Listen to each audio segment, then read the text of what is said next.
See, Turek, your mind, it is like a gun. And you want to load it up with little itty bitty bullets of knowledge.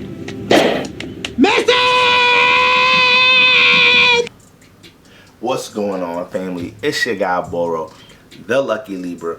Thank you for tuning in to another episode. As you can see by the title, we picking up the constellations through the houses series, specifically the first house, alright? And we capping it with Aquarius in the first house, alright? So technically, I'm a Capricorn rising, but I got this placement too. I got Aquarius in the first house. A lot of us have intercepted houses, so this is another reason why I wanted to do this series. So for, once again, intercepted houses, or houses with no planets, you overall understanding the influence in that house based off the constellations that's influencing that house. All right, so y'all already know, y'all make sure to tap into my website to connect with the Lucky Libra, and y'all make sure to tap into the Patreon and all that, where I'm getting into deeper celebrity synastry breakdowns, monthly collective readings, and more. Let me hit the split one more time. We get right into it, guys.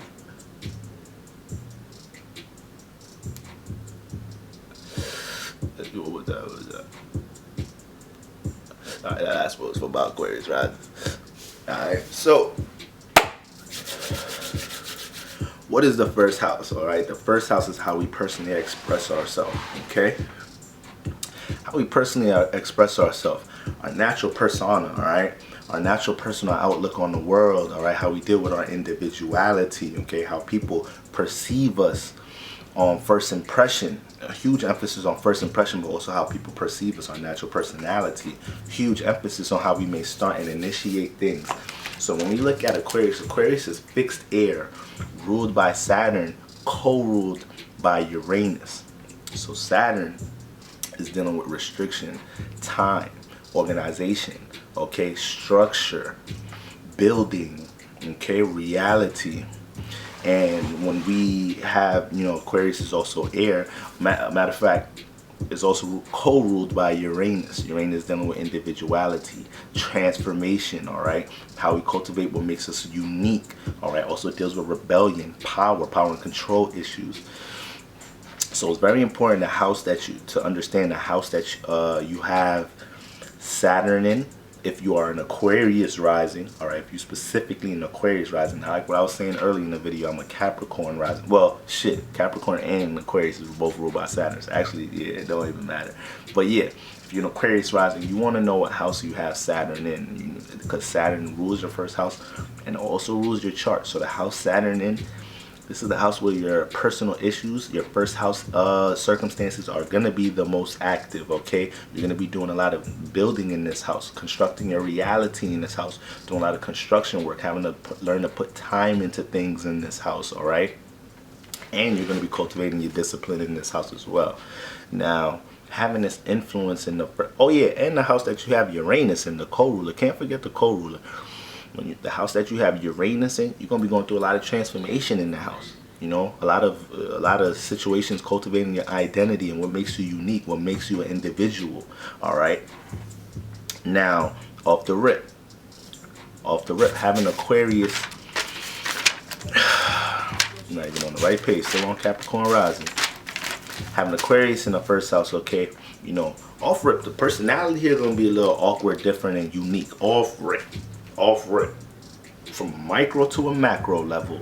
Personality, the way they express themselves, all right, especially their personal presentation, aka how they accessories on their face, jewelry, how they dress, hair color, hair dye, that shit gonna be different. It's gonna be something unique. You got Uranus influence in the first house. Uranus is a real erratic, but once again, unique type of energy, different type of energy, opposing type of energy. So in the first house, even the way they personally present themselves can come off real distinct but different and separate from everybody else in the room. Now, strong-minded individuals.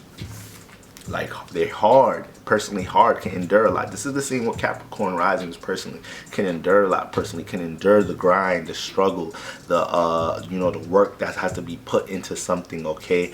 But it's more so the observation of understanding that things understand time. So that's what keeps them subconsciously, you know, level-headed when they embark on certain things, okay? But very individual, but their personality can be very opposing and rebellious itself. Once again, these people are very strong-minded individuals, so the things that they individual about, that they express, or how they like to express themselves personally, these things a lot of times go against the grain. These things a lot of times going to come off rebellious or opposing to others, so they go through transformation in their personal life because of this. All right, so yeah, the personality could come off rebellious. They're not quick to personally align with other people's viewpoints personally, all right, can express themselves or act erratically from time to time, all right, but can have very erratic, impulsive expressions about certain things that they feel strongly about personally, okay, could have real strong conviction behind these things, but in the same time could be very influential and enlightening individuals. They're gonna spark your mind about things in ways you never thought about it before, by the way they perceive things personally, you know, determined individuals. But once again, the personal, when we look at their personal outlook on things, you know, not only is it very individual and they cater towards how they want to do things, a lot of their presentation could be real eccentric, all right? You know, once again, how they deal with their accessories, or how they make deal with certain colors or present themselves in a certain type of way, all right? How they hairstyles, all of that, all right? Humanitarian like individuals, okay? They are for the collective a lot of times. It can be real secluded, isolated, but for a lot of times they do have a higher thought for the collective, or more of a higher positive thought for somebody else, especially people within their personal life, okay? And can be real business oriented individuals.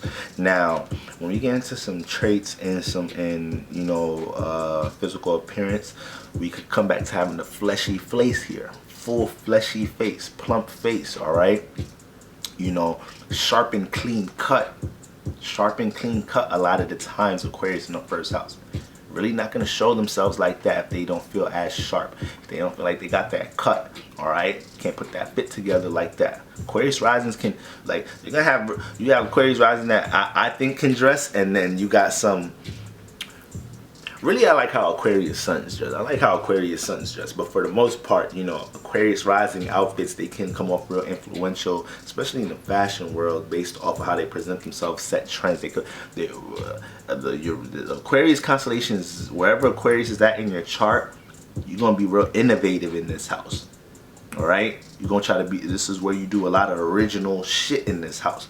So when it's in the first house, the way these people personally present themselves, they set trends, okay?